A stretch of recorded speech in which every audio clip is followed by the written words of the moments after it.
Welcome to Arthur's Corner. I'm your resident Arthur, Dale Brad. Art really is my middle name. So today I'm going to start a series of detective stories. I've written a whole bunch of them and I'm going to record them here and put them on this channel. Some of them anyway. It's starring my detective is Phineas Erkle, Detective Extraordinaire. Most of his friends call him Finn. It also has an animal aspect in that his sidekick is Hank the pigeon. And he kind of inherited Hank because Hank was living in a nest on the windowsill of his office and now has pretty much free run of his office. But anyway, so the reason I'm doing this is because, or this particular detective story at least, is because it's something that my dad used to do when we were kids. He would read to us on Christmas Eve, usually something from Dickens or the night before Christmas or something like that. But anyway, it was a tradition. And when I became a father, I thought, I'm going to do that too. So instead of reading from Dickens or that, I wrote a detective's Christmas story. And that's the name of it. A detective's Christmas story, and I read it to my kids for years and years. And now they read it to their kids on Christmas Eve, so it has become a tradition. But anyway, I invite you to enjoy a detective's Christmas story.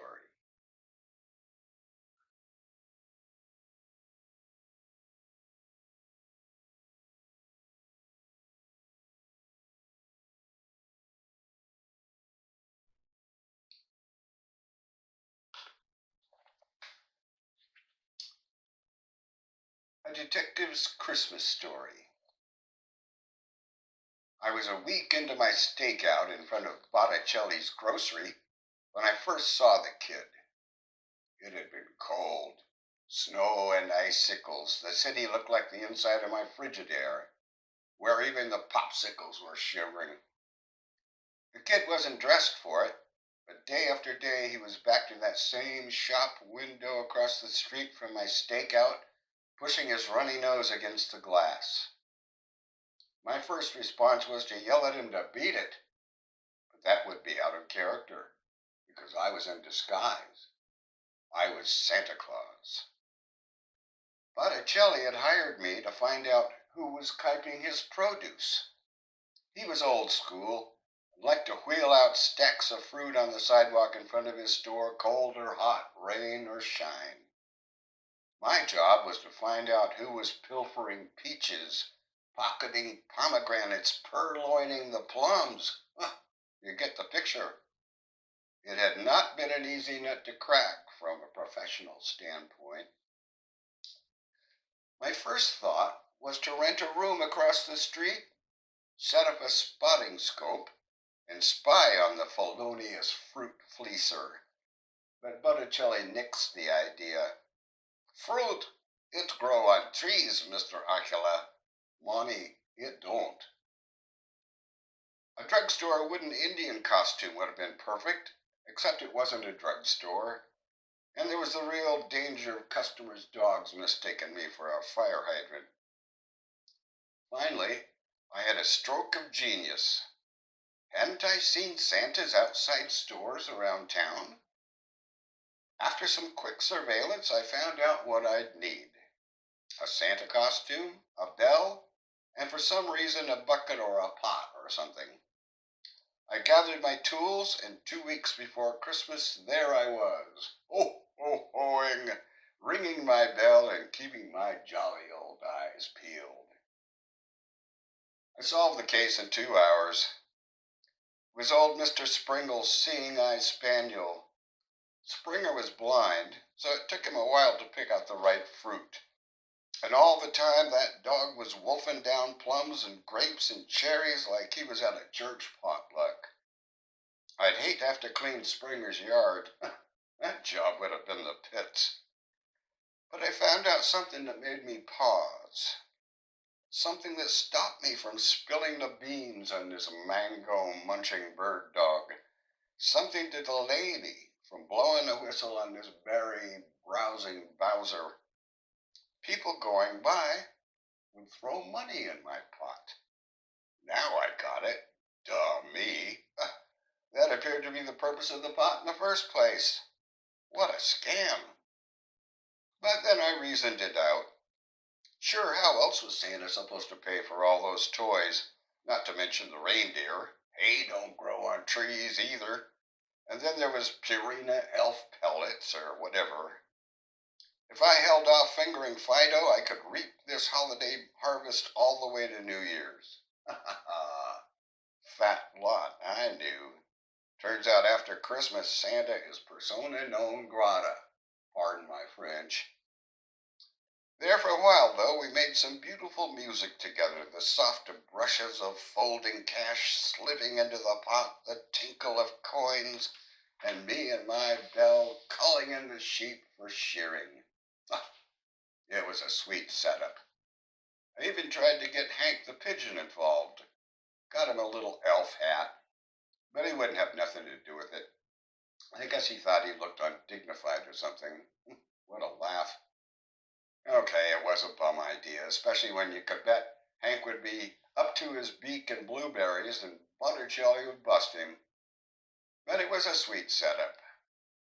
It was too cold for the horses to race, but if I held on to some of this moolah till it warmed up, I had visions of Prancer dashing to the finish line in the fourth handicap, Donner beating Blitzen by an antler.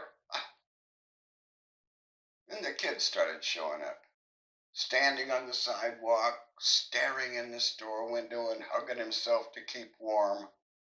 What was the deal? I wondered why he didn't try and cozy up to me. I was Santa, right? You'd think the kid would be working me like a pump handle. All week long, Botticelli let me share a dressing room with the broom closet, and after I shrugged off Santa, I'd help him wheel the produce back in. It was getting to be a real trick to keep him dumb about the booty I was raking in. My pockets were so full of spare change I sounded like a walking jingle bells. And every day another litany of questions. Mr. Erkle, 4 purple plum, 3 fat pear, 2 bunch of grape, and an apple by the front door. You paying attention out there or taking a nap? They're slick, Botticelli. Obviously a pro at work. Maybe a team of them. Chill out. We'll ice this fish. Well, this not about fish, Erkle. This about fruit. 5 apricot, 4 purple plum, 3 fat pear. Right, I cut him off. Never you fear, Botticelli. I'll be putting the bite on these guys any day now, I said, slipping on my trench coat and heading out the door. I was in such a hurry to get away, I nearly ran over the kid. Sorry, mister, he said. You lose something in there, kid? I asked him, looking in the plate glass. It was weird. Just a winter scene, a couple of mannequins tricked up to look like a boy and his mom, matching ski parkas.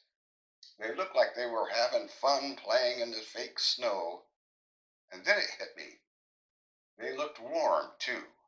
Not like this poor kid standing here shivering on the sidewalk. I was just thinking how my mom would like that coat, mister. He was pitiful. Couldn't help myself. I got a tear in the eye. She's always so cold this time of year, he sniffed. You come here every day, don't you? How'd you know that, mister? I'm just guessing, Junior, I said, backpedaling. You know what's weird, mister? You look kind of like that Santa by the grocery. You both wear the same kind of shoes. No, kid. You got me mixed up with somebody else. I'm the Easter Bunny. That was too close for comfort. Sorry, kid. Gotta go catch the sugar plum fairy. And me and Santa's wingtips hurried off. The kid was back the next day and the next. standing there in his thin little jacket, wiping his nose on his sleeve and looking in on the lucky mannequins. It stayed cold. Colder than the shady side of an ice cube tray. Colder than my luck with the horses, let alone women. The only thing colder was Botticelli's icy glare at the end of each day. But I kept making up excuses and putting him off. 12 peaches missing, 11 tangerina, 10 pomegranate. My reputation was taking a beating, but the closer it got to Christmas, the more lettuce in my salad bowl. I couldn't squeal on the spaniel yet. I couldn't rat out Rover.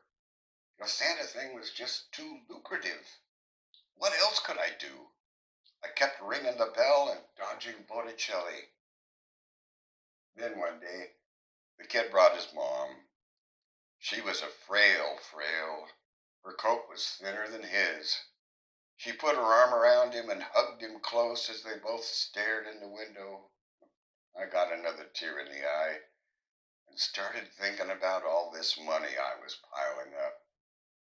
My rent was paid, the track closed, I had no worries, and my wallet was gagged to the gunnels with greenbacks. What to do?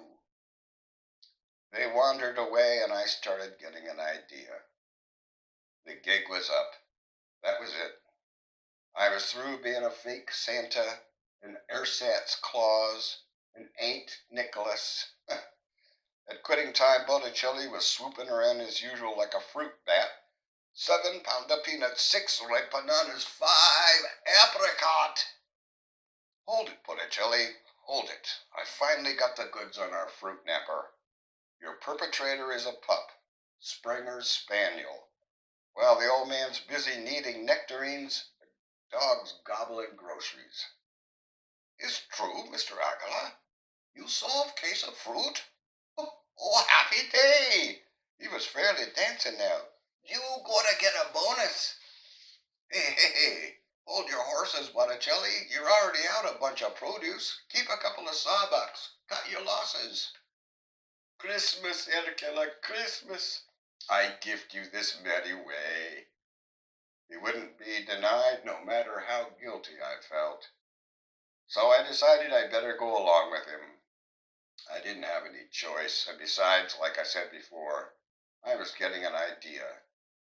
Well, I guess this means your 86 Springer. Mr. Spring, a very loyal customer, Mr. Erkle, and he having a hard time fixing income. I make a gift basket for both of them. This gonna make me very happy. Let me see, he said, going to work. 10 a strawberry, 9 a piece of jerky. Botticelli, I told him, you make Santa look like a slacker. The way he laughed, you'd have thought I'd told a joke. And then I got out of there. I had my own work to do. I went across the street, found the shopkeeper with the dummies, and bought the coats. I didn't even ask the price, let alone try to talk him down. I just kept pulling out money until my wallet looked like it'd been on a Jenny Craig diet plan.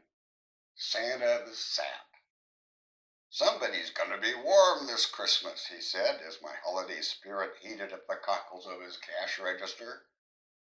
You seen a kid in front of the store window lately, I asked, while he gift-wrapped the coats. Why, yes, I have. Tomorrow when he shows up, give these packages to him, okay? Why, sure, mister. What's your name? I'd like to tell him who it's from. Never mind that. I'll write something on the tags. He'll know. The shopkeeper handed me a pen.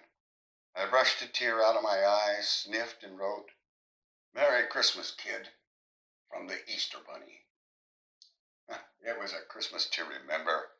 Hank the pigeon and I had Christmas dinner at our favorite restaurant, Dim Suey's Chow Mein Palace and Tomaine Takeout. Dim's wife, Sen, took a Polaroid of the two of us wearing our Santa hats. Hank was a good sport about it, but I have to admit he'd been right not wanting anything to do with my scheme. The hat did make him look ridiculous. Come to think of it, so did I, the both of us sitting there with a tear in the eye, goofy hats, and this big old grin plastered all over our mugs. I guess we're both just a couple of saps. Well, okay, maybe not Hank, but me anyway. Case closed.